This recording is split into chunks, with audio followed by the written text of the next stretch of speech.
ou plus fort? Alors, fais une fois. Nickel, merci. Top.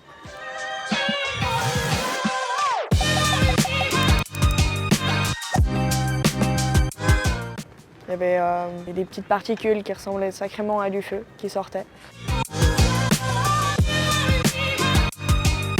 Je m'appelle Charlotte, j'ai 18 ans et je suis apprentie polymécanicienne. Mon travail consiste à fabriquer des pièces de plusieurs manières, en plusieurs matériaux, pour aller faire des projets et faire d'autres machines avec ces pièces.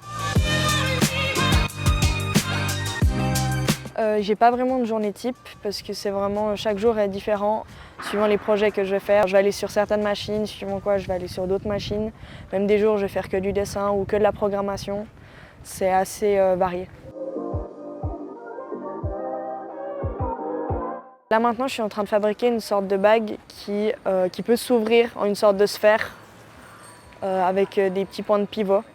Et c'est une bague qu'on peut porter aussi simplement, puis j'ai utilisé plusieurs machines pour aller la fabriquer.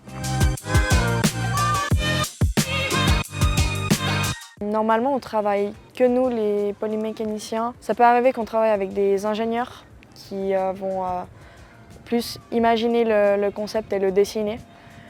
Mais c'est aussi possible de travailler avec des automaticiens, car c'est eux qui vont faire toute la partie un peu plus électronique et automation.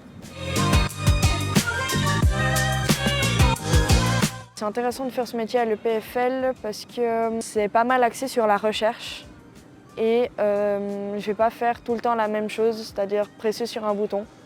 Je vais imaginer mes pièces, je vais dessiner mes pièces, je vais les fabriquer et je vais les monter et je vais les donner aux chercheurs qui en ont besoin. Et c'est vraiment un travail qui est complet et c'est ça qui est intéressant.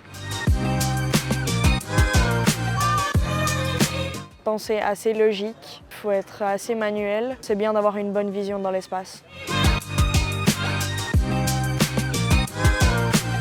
Une fois, j'ai fait tourner un outil dans le mauvais sens et il s'est désintégré. Enfin, en tout cas, le bout s'est désintégré. Il y avait des petites particules qui ressemblaient sacrément à du feu qui sortaient. Ça va, la machine elle a rien.